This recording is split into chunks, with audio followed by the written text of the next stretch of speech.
Enfants du rêve, une histoire du kibbutz, série d'émissions proposée par RCJ, présentée par Ruth Zilberman, avec David Katarivas, en collaboration avec Michal Gantz.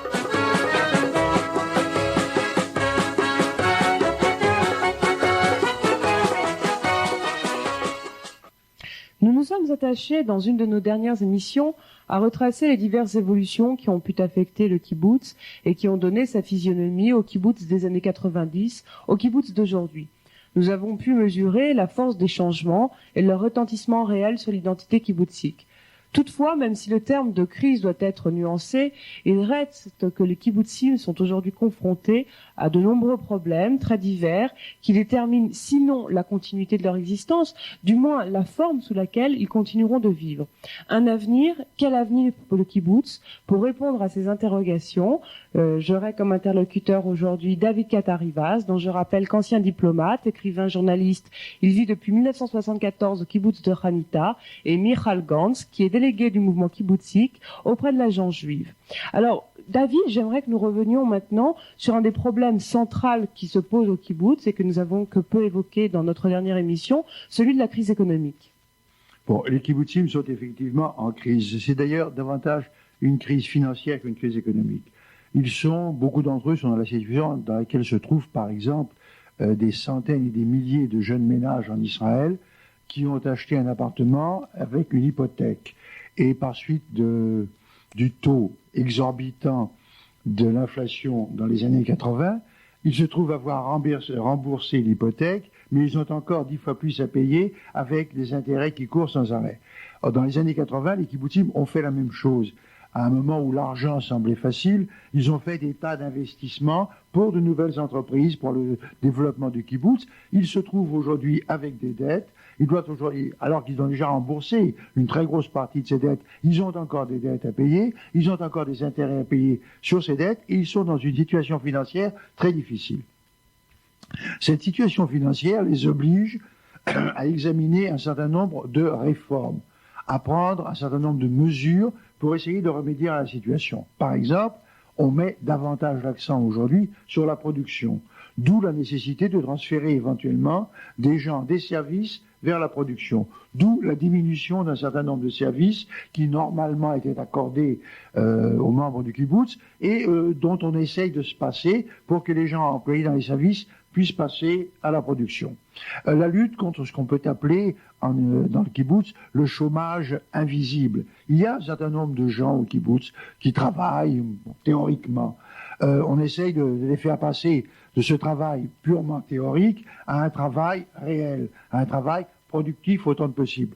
On envisage, par exemple, d'ouvrir sur l'extérieur un certain nombre de services jusqu'ici limités au kibbutz. Je vous donne un exemple précis. Nous avons une buanderie au kibbutz qui sert les besoins de la population.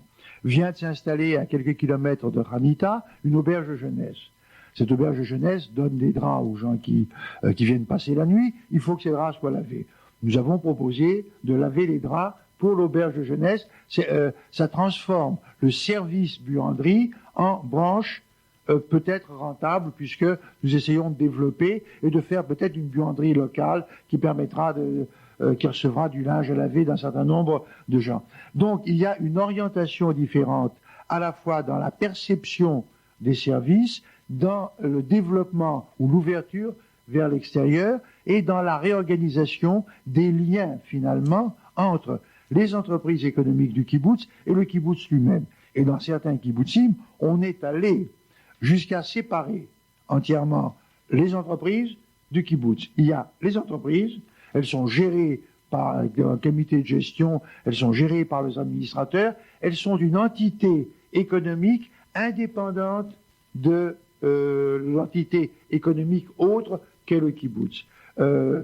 Sous prétexte qu'effectivement, quand les deux s'interpénètrent, il y a des choses qui ne marchent pas, des choses qui sont difficiles à faire. Un directeur d'entreprise ne peut pas mettre à la porte un membre du kibbutz. Oui, évidemment. Bon, qui est autant que lui propriétaire de cette entreprise. Donc, dans une entreprise industrielle où l'efficacité ou le rendement sont le premier impératif, il y a des limites à l'autorité directoriale. Si on sépare le kibbutz de l'entreprise, on arrivera peut-être à surmonter ces difficultés. Donc nous venons d'évoquer les problèmes d'organisation qui se posent au kibbutz. Vous avez aussi parlé, David Katarivas, du problème de l'endettement. Je crois que l'État a fait beaucoup pour remédier à l'endettement des kibbutzim. Attention, une des choses qu'il faut souligner sans arrêt quand on parle du kibbutz, c'est que le kibbutz n'est pas une entreprise d'État. Et c'est la grande différence entre le kibbutzim et les autres formes de collectivisme tels qu'ils ont existé en Russie, en Chine, au Mexique, en Espagne ou ailleurs, en Yougoslavie. C'est pas une ferme d'État. Le kibbutz n'est pas une ferme d'État. Le kibbutz n'a rien à voir avec l'État, si ce n'est qu'en tant qu'entreprise privée, il paye des impôts sur ses bénéfices quand il fait des bénéfices. Bon. Mais d'un autre côté, le kibbutz a joué en Israël un rôle de premier plan dans la création de l'État. Qu'on soit de droite ou de gauche, personne ne peut le nier. Qu'on soit socialiste ou pas, personne ne peut le nier. Ensuite, le kibbutz continue de jouer un rôle économique important. Nous avons rappelé dans une des émissions que 40% de la production agricole nationale était assurée par les kibbutzim, que déjà 7 à 8% de la production industrielle sont assurées par les kibbutzim. Donc, il est impossible pour le gouvernement, pour l'État, de laisser tomber le kibbutz, de laisser les kibbutzim faire faillite.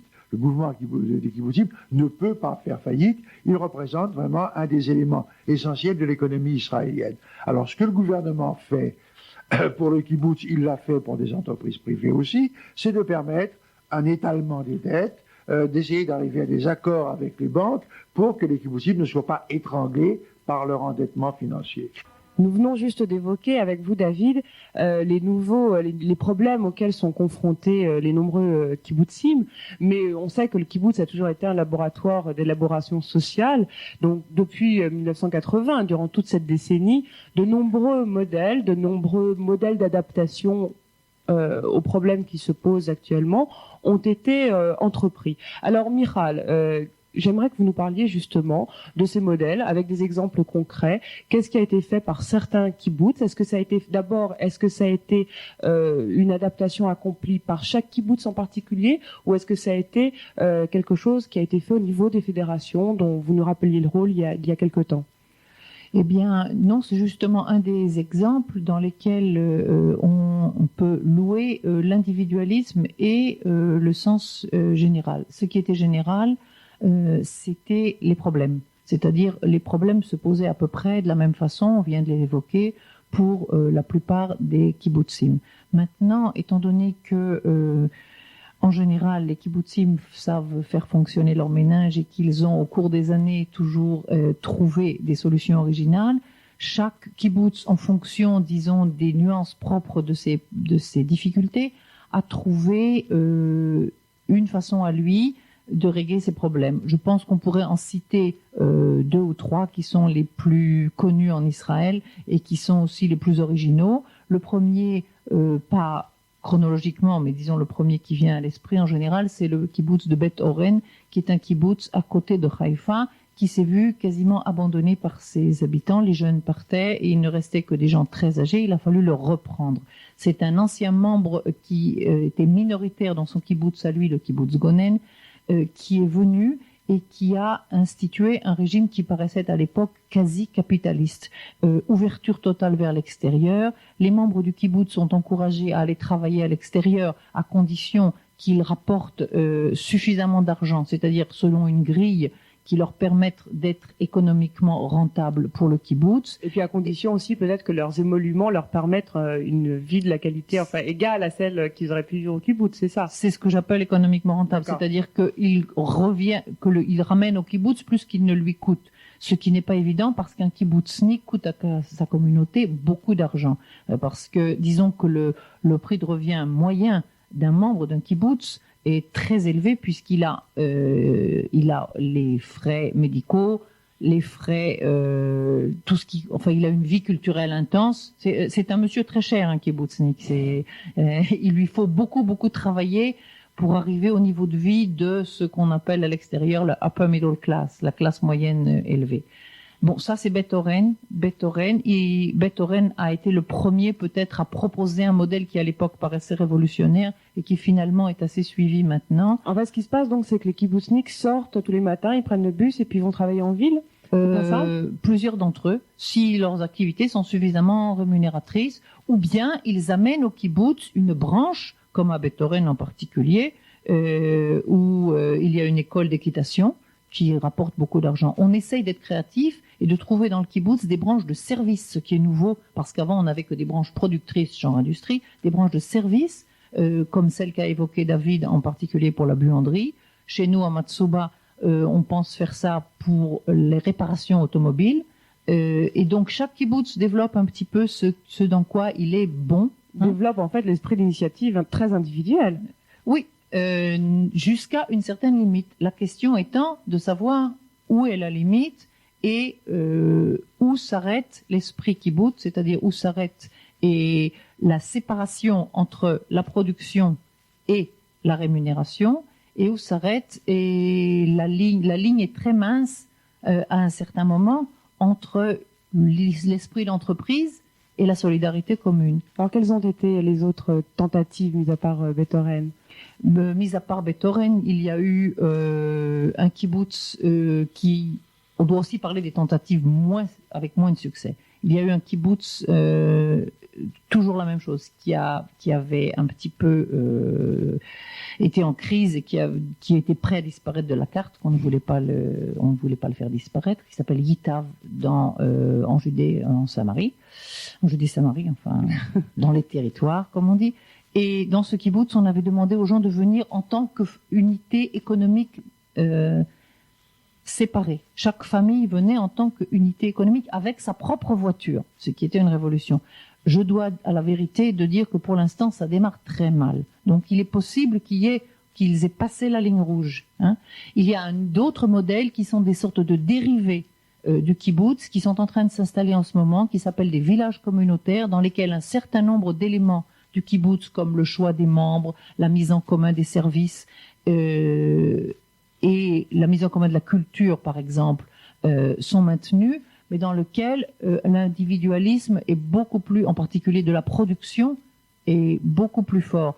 On se demande encore jusqu'à quel point ces formes de vie associative peuvent être assimilées au kibbutz ou non.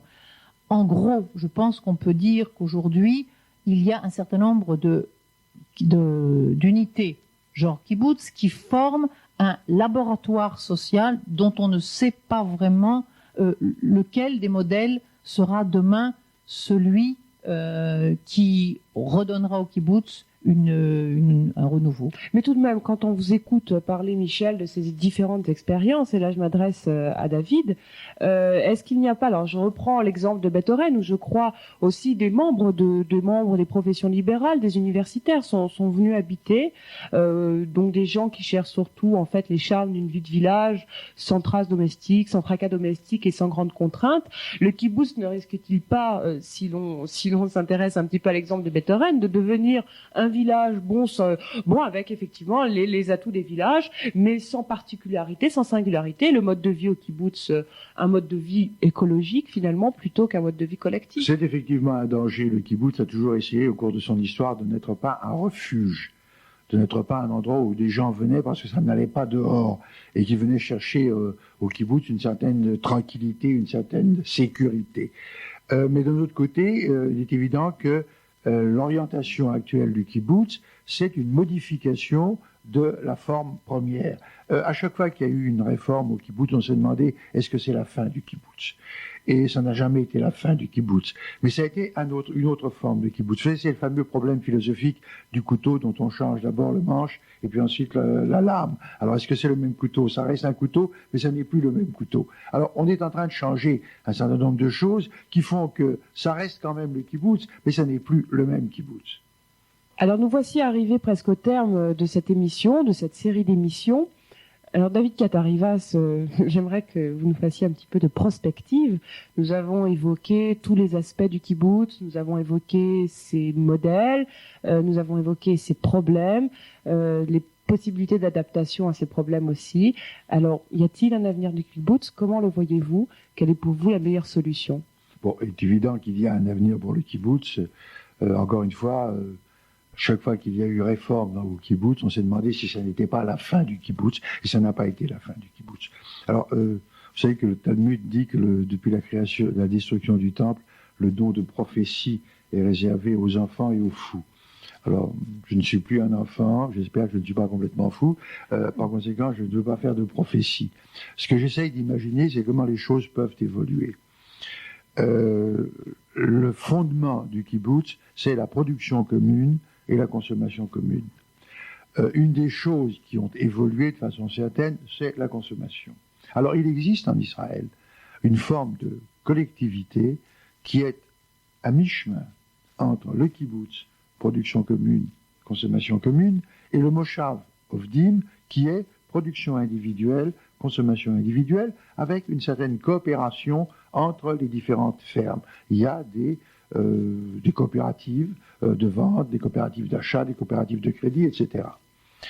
Le moshav shitufi, qui est cette forme intermédiaire, et il faut insister sur le mot shitufi, qui signifie ensemble, coopération. Le moshav shitufi, qui est cette forme intermédiaire, existe à très peu d'exemplaires, si l'on peut dire. Et chacun de ces exemplaires est une réussite. Les moshavim shitufim, aujourd'hui, n'ont pratiquement pas de problème économique. Alors, dans le moshav shitufi, il y a la production commune, donc les gens travaillent tous ensemble, les uns pour les autres, mais chaque famille reçoit à la fin du mois la somme dont elle a besoin pour la satisfaction de ses besoins. Il y a donc une consommation individuelle. Il n'y a pas de salle à manger, il n'y a pas de buanderie, il n'y a pas de services communs tels qu'ils existent dans les kibbutzim. Cette forme d'association s'est développée sur une base purement pragmatique. Il n'y avait derrière aucune idéologie. Les gens ont trouvé que c'était beaucoup plus pratique, beaucoup plus simple de travailler tous ensemble, parce que ça permet de créer des entreprises, ce qui n'est pas le cas dans le moshav ovdim, où chaque fermier, travaillant tout seul sa terre ou élevant ses vaches, il n'est pas possible de créer une entreprise. Au moshav shitufi, il y a une entreprise, donc on peut avoir un esprit d'initiative, on peut créer des entreprises, mais chacun reste chez soi, chacun vit chez soi. Alors, c'était pragmatique, mais c'était pas une idéologie à proposer. Donc, il y a en tout et pour tout, je crois, une douzaine de moshavim shitufim, je sais pas s'il y en a 12. Ce qui est important, c'est qu'ils se sont affiliés, non pas à la fédération des moshavim, mais à la fédération des kibbutzim. Donc, ils se sentent beaucoup plus proches des kibbutzim que des moshavim, mais ils restent à part. Encore une fois, le fait de n'avoir pas d'idéologie fait qu'ils n'ont pas eu derrière eux un mouvement. Donc, ils n'ont pas essayé de prêcher leur mode de vie, ils n'ont pas essayé de convaincre des gens d'adopter ce mode de vie, ils sont restés parfaitement pragmatiques. Or, la tendance à laquelle on assiste aujourd'hui au kibbutz, c'est cette tendance vers le pragmatisme. L'idéologie joue un rôle de moins en moins important dans le choix des gens qui restent au kibbutz, et l'idéologie est une préoccupation beaucoup moins grande qu'autrefois. Les nouveaux kibbutznikim, ceux de la 3e, 4e génération, sont pragmatiques. Alors, l'orientation peut parfaitement être cette forme de moshav shitufi, où le principe de la production commune est sauvegardé, et c'est un des principes fondamentaux de la vie en kibbutz, le principe de la production commune est sauvegardé, avec possibilité de création d'entreprises, de développement d'entreprises, et d'un autre côté, suppression de la salle à manger, suppression de la buanderie, suppression d'un certain nombre de services communs, pour laisser la place à des familles qui mènent leur vie comme elles l'entendent. Ce qui est intéressant à noter dans le moshav shitufi, c'est que les quelques manifestations communes, et elles ont lieu par exemple à l'occasion des fêtes, la célébration des fêtes, à l'occasion d'un mariage, à l'occasion d'une bar mitzvah, on retrouve l'enthousiasme et la forme qui existe dans le kibbutz, c'est-à-dire le moshav shitufi organise son seder pour Pessah, le grand seder de Pessah. Les gens sont contents de se retrouver pour un certain nombre de choses, mais ils sont très contents aussi de mener chacun sa vie individuelle, indépendante, beaucoup plus libre. Donc, à votre avis, David Katariva, c'est véritablement la voie dans laquelle s'inscrit le kibbutz, celle qui pourra à la fois concilier l'exigence du pragmatisme, l'exigence de la société moderne en définitive, et tout de même certaines formes de vie en commun qui avaient été celles qu'énonçaient les pionniers. J'ai rappelé dans l'une des émissions que je considérais que la société kibbutzik est celle qui avait adopté le slogan de la Révolution. Bon, il y a 200 ans que la Révolution a été faite. Le kibbutz existe seulement depuis 80 ans. L'évolution est en train de se faire. Le passage de la fraternité, liberté, égalité à liberté, égalité, fraternité se fait progressivement. On en reparlera dans 200 ans, enfin dans 120 ans. Très bien.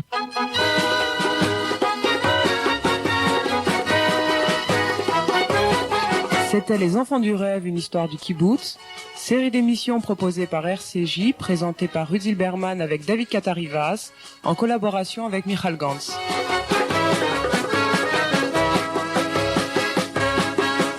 Ce feuilleton a été réalisé avec le concours de Voyage et Découverte.